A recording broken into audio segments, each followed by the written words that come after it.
Last class में हमने metal के 5 पेपर स्टार्ट किए थे, तो उसी का ही कंटिन्यूएशन क्लास है बेसिकली है। बस ये 2-3 क्वेश्चंस रहते हैं, इसके बाद फिर हम इंशाल्लाह acid base and salt start करते हैं। सो स्टार्टिंग फ्रॉम क्वेश्चन 27, बहुत जनरल क्वेश्चन है ये। तो a list of substances is shown, aluminum oxide, carbon dioxide और ये सारी चीजें। Answer the questions using the substances in the list. Each substance may be used once more than once or not at all. State which substance is a product of respiration. अरे भाई कैसा question पूछ दिया यार। माहम क्या है इसका answer? Maham क्या कहती है? Maham what's the answer?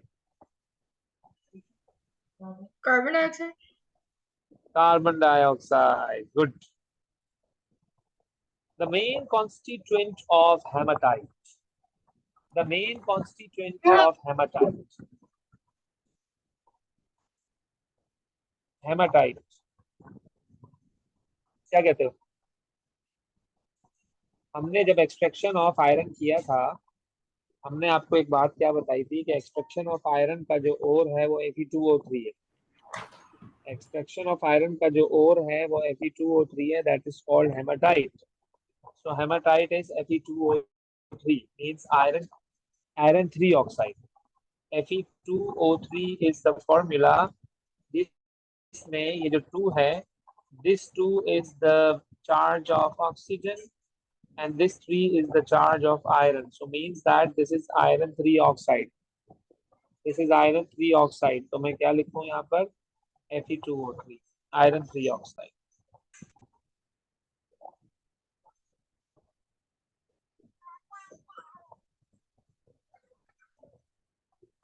An element which has a sulfate that is used to test for water.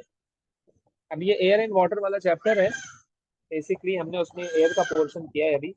वैसे वाटर का जो टेस्ट होता है ना, वाटर का जो टेस्ट होता है, वाटर के कई सारे टेस्ट हैं। एक वाटर का टेस्ट कॉपर के साथ भी होता है, एक टेस्ट इसका कॉपर सल्फेट के साथ होता है, एक टेस्ट इसका कोबाल्ट क्लोराइड का पेपर आता है उसके साथ भी होता है।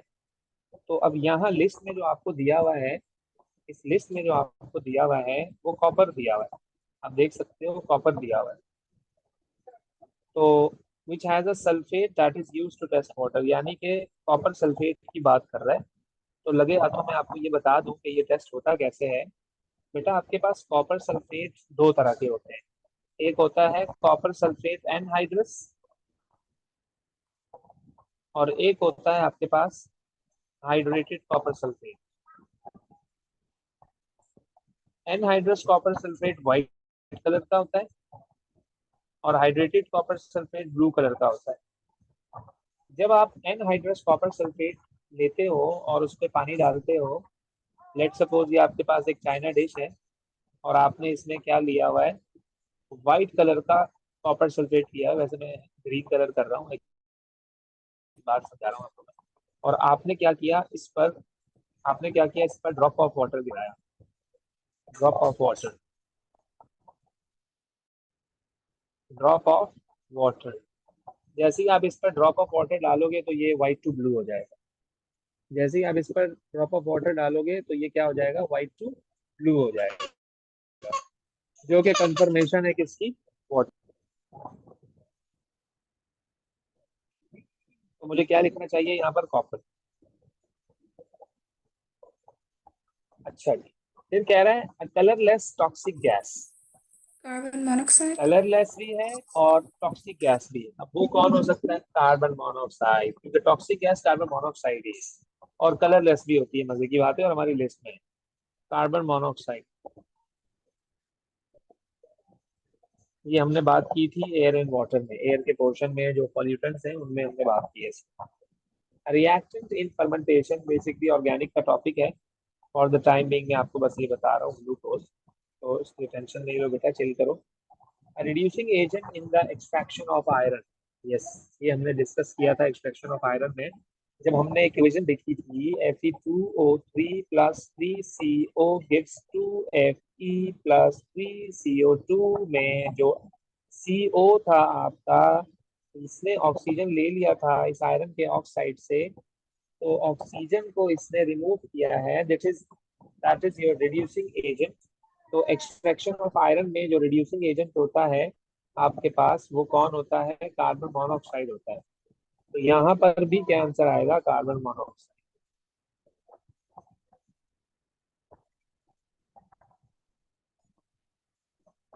रिड्यूसिंग एजेंट खुद ऑक्सीडाइज होता है।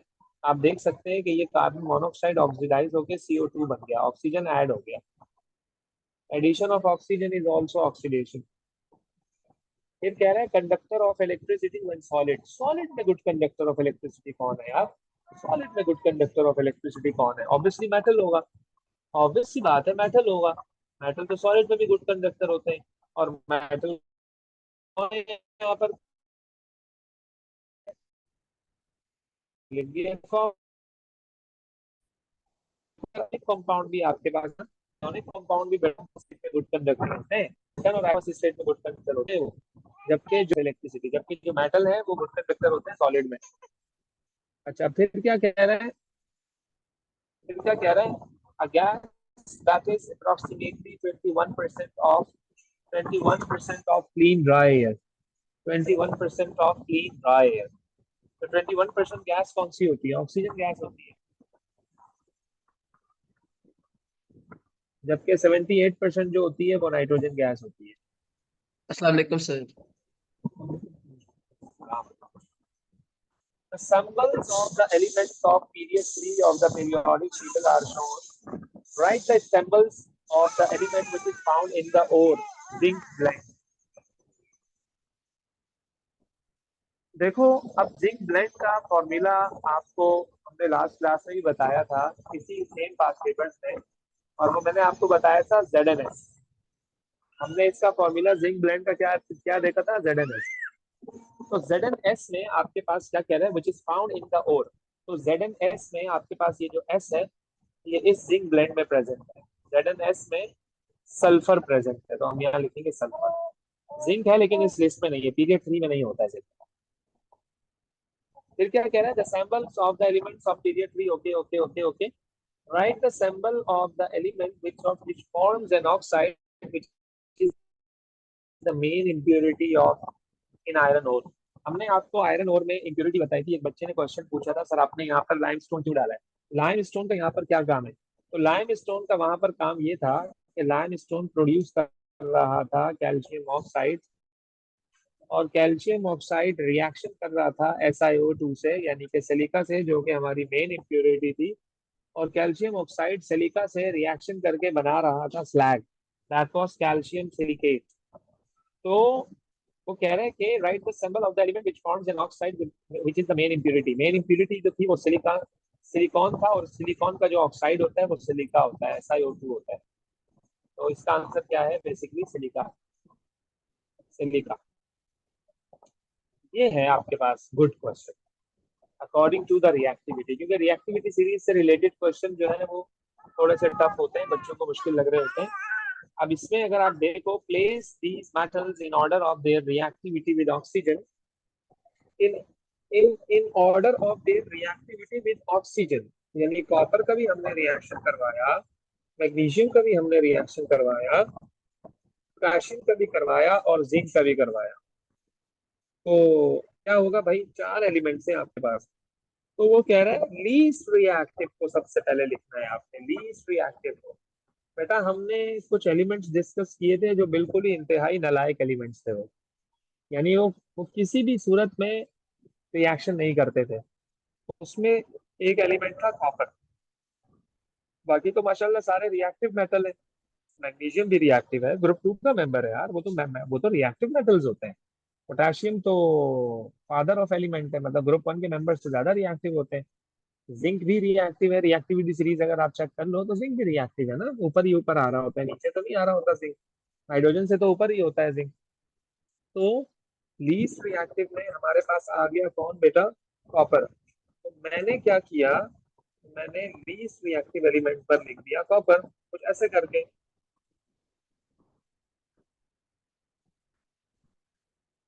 और सर मुझे ये भी पता है, यस। सर मोल्स वाला चैप्टर खत्म हो गया है? कौन सा बेटा? सर मोल्स वाला। मोल्स वाला चैप्टर? सर वो जो हमने मोल्स शुरू वाला किया आपने था लास्ट वीक में। लास्ट वीक में तो नहीं शुरू किया हमने, तो मेटल स्टार्ट किया था चैप्टर, और एयर एंड वाटर स्टार्ट किया था हमने। वो मैंने रिकॉर्डिंग उसकी सेंड कर दी है आपको, दो उसका वाटर वाला पोर्शन रहता है। अभी इसके बाद एसिड बेस सॉल्ट स्टार्ट करेंगे। मोल दोबारा कर लेंगे।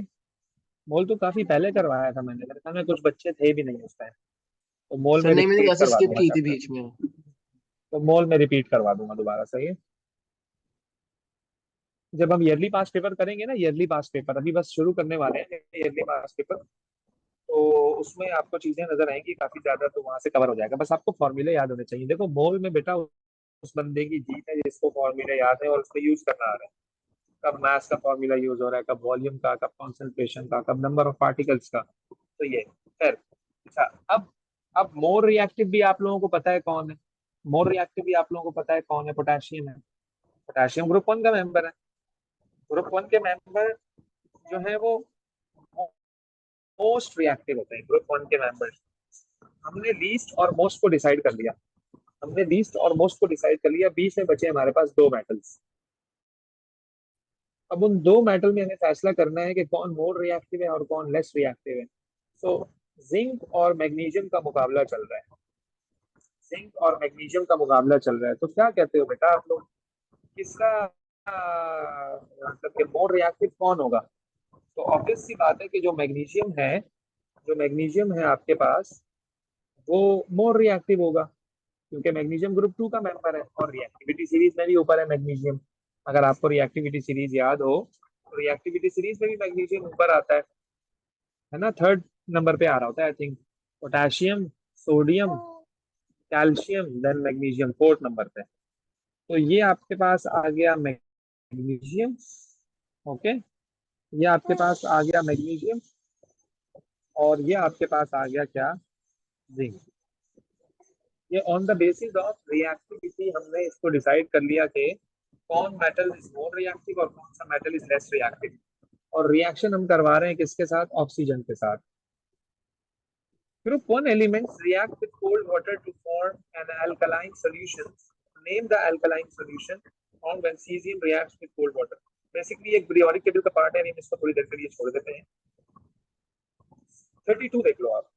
Name the element which is extracted from hematite. भाई हेमाटाइट का फॉर्मूला पहले तो आपको पता हो यार। हेमाटाइट क्या होता है? हेमाटाइट आपके पास Fe2O3 होता है। हमने हमने जो एक्सट्रैक्शन ऑफ आयरन की थी, उसमें से जो आयरन को सेपरेट किया था वो हेमाटाइट में से किया था आपने। तो हेमाटाइट से जो एलिमेंट सेपरेट होता है वो कौन होता है, वो आयरन होता है। आपने लिख दिया iron. Name the element which is used to galvanise iron. तो वैसे तो any element which is more reactive than iron तो सही है। मोस्टली हम गैल्वेनाइजिंग में क्या करते हैं, जिंक मेटल को पुट करते हैं। जिंक मेटल के ब्लॉक्स लगा देते हैं, तो वो क्या करता है, गैल्वेनाइजिंग ऑफ आयरन में वो है, कोट कर देते हैं बेसिकली उस सरफेस को हम जिंक से। तो मतलब कि बेटा जिसकी थ्योरी अच्छी नहीं है उसका पास पेपर अच्छा नहीं है। अब एक बात है, अब ये क्वेश्चन आ गया। अब इस क्वेश्चन में सही है, ओके, बच्चे को पता है कि यार गैल्वेनाइजिंग क्या होती है, लेकिन उसको यही नहीं पता गैल्वेनाइजिंग होती किस चीज से, तो मतलब वो कैसे कर पाएगा फिर। तो इसलिए कॉन्सेप्ट के साथ साथ आपको चीजें भी याद होनी चाहिए कि गैल्वेनाइजिंग जिंक से होती है। हमने लिख दिया जिंक।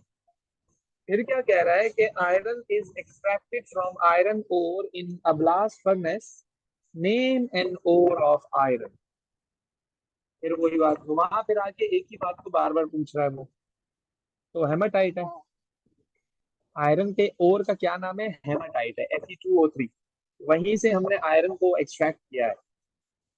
फिर क्या कहते हैं, हम लिख देते हैं भाई यहाँ पर हेमाटाइट। हेमाटाइट। फिर क्या कहता है कि इक्वेशन को बैलेंस करो, complete the equation. Complete the chemical equation for the reduction of iron 3 oxide in the blast furnace. तो अगर आप इसकी कंप्लीट इक्वेशन देखो तो Fe2O3 रिएक्शन कर रहा था CO के साथ इन 1:3 का मोल रेशियो। अगर हम इसकी बैलेंस केमिकल इक्वेशन देखें, जब आप इसको बैलेंस करो तो वो कुछ इस तरह से बैलेंस हो रही थी। देखो जरा, आपके रिएक्टेंट में 2 आयरन है, तो प्रोडक्ट में भी 2 आयरन होने चाहिए, मैंने उससे पहले 2 लगा दिया। ओके, आपके प्रोडक्ट में 3 CO2 है, यानी कि 3 कार्बन एटम्स है, तो आपके रिएक्टेंट में भी 3 कार्बन एटम्स होने चाहिए, मैंने वहां भी 3 लगा दिया। 3 लगाने से ऑक्सीजन आपके पास हो गए टोटल कितने, 6। तो प्रोडक्ट में भी 6 ऑक्सीजन होने चाहिए, और है क्योंकि उसने पहले से ऑलरेडी 3 लगाया हुआ है वहां पर। State the meaning of the term reduction. Reduction means के रिडक्शन के बहुत सारे मतलब होते हैं। रिडक्शन का मतलब एडिशन ऑफ हाइड्रोजन भी होता है, रिडक्शन का मतलब रिमूवल ऑफ ऑक्सीजन भी होता है, रिडक्शन का मतलब गेन ऑफ इलेक्ट्रॉन भी होता है, रिडक्शन का मतलब डिक्रीज इन चार्ज भी होता है। रिडक्शन की can be define in many ways. तो रिडक्शन को आप कह दो कि loss of oxygen, loss of oxygen, क्योंकि क्योंकि ऊपर वाली इक्वेशन में हाइड्रोजन का कोई है ही नहीं ना, सीन है ही नहीं हाइड्रोजन का, तो आप उसी टर्म में बात करो, उसको उसी के अंदाज में जवाब दो। ऑक्सीजन कंटेनिंग इक्वेशन है तो आप ऑक्सीजन की टर्म में बात करो। तो जो आपका Fe2O3 है वो रिड्यूस हो रहा है ना, मतलब ऑक्सीजन वहां से कम हो रहा है, जरा लॉस ऑफ ऑक्सीजन हो रहा है, so this is reduction. In this question reduction is basically loss of oxygen. In this question reduction is loss of oxygen, तो हम यहाँ पर लिखेंगे loss of oxygen, loss of oxygen. अब आ जाओ जरा, इस क्वेश्चन को करो जरा बेटा।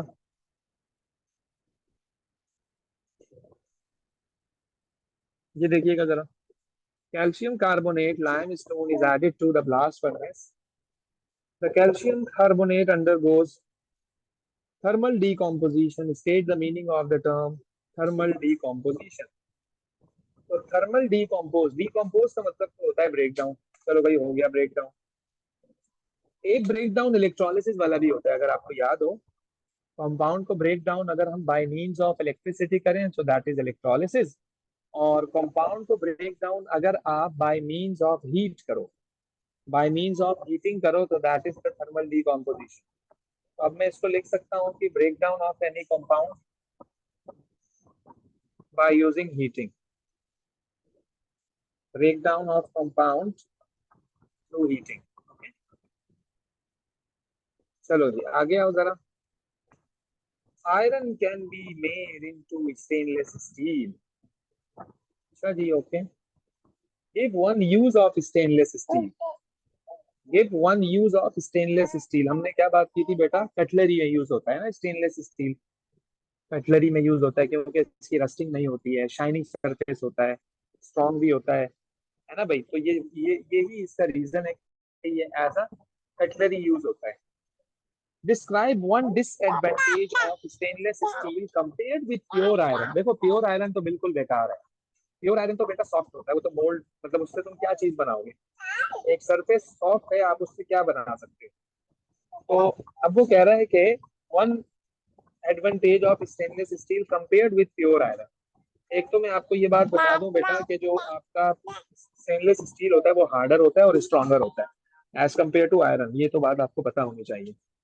सॉफ्ट जैसे होता है ना अपना गोल्ड होता है, गोल्ड कैरेट्स में होता है, बिल्कुल प्योर गोल्ड जो है, आप उससे चूड़ियां कैसे बनाओगे, ब्रेसलेट कैसे बनाओगे, बुंदे कैसे बनाओगे, हैं भाई, है ना बात। आप उससे नेकलेस कैसे बनाओगे, वो तो होता ही इतना सॉफ्ट है। तो हम क्या करते हैं, उसमें इम्प्यूरिटी ऐड करते हैं, उसको हार्डर बनाते हैं ताकि we can make something else.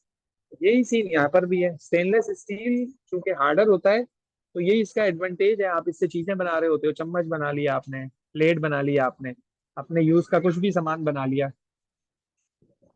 तो इसका एडवांटेज क्या हो गया कि मोर harder than iron, stronger than iron.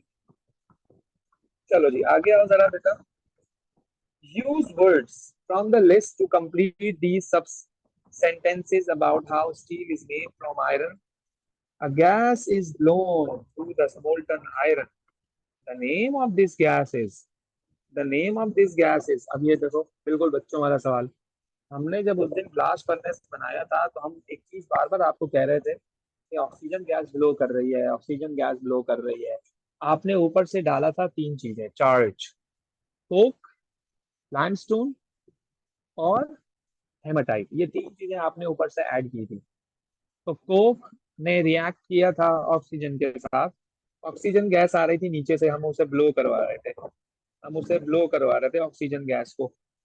तो जो ब्लो कर रही होती है वो that is, this gas is called oxygen gas. तो यहाँ पे हमने लिख दिया क्या, ऑक्सीजन गैस। ओके, फिर क्या कहता है, acidic gases are formed, these acidic gases react with, gas कौन बनी थी भाई वहां पर, एसिडिक गैस वहां पर कौन बनी थी? अगर आपको याद हो जब हमने लाइम स्टोन डाला था ना, एक तो बेटा कार्बन डाइऑक्साइड भी एसिडिक गैस है, और आपने जो लाइम स्टोन वहां डाला था कैल्शियम ऑक्साइड और कार्बन डाइऑक्साइड बना था, वहां भी कार्बन डाइऑक्साइड बन रहा था, वो भी एसिडिक गैस है। कह रहा है जो एसिडिक गैसेस होती हैं that are formed, these gases react with what, obviously अपने ऑपोजिट से रिएक्शन करेंगी वो। यानी कि अगर इटसेल्फ उनकी नेचर एसिडिक है तो उसको रिएक्शन करना चाहिए किसके साथ, बेस के साथ, और वो करती भी है।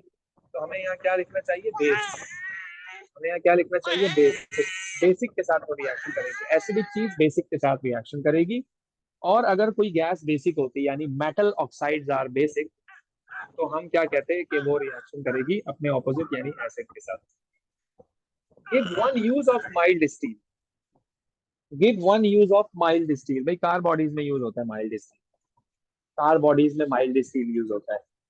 बेसिकली स्टील की जो क्वालिटी है वो कार्बन की क्वांटिटी पे डिपेंड कर रही है। हमने आपको ये बात बताई थी बेटा जब हम आपको ओर पढ़ा रहे थे, ओर। तो मेटल्स के नोट्स आपके पास हैं, आप उसमें देख सकते हैं।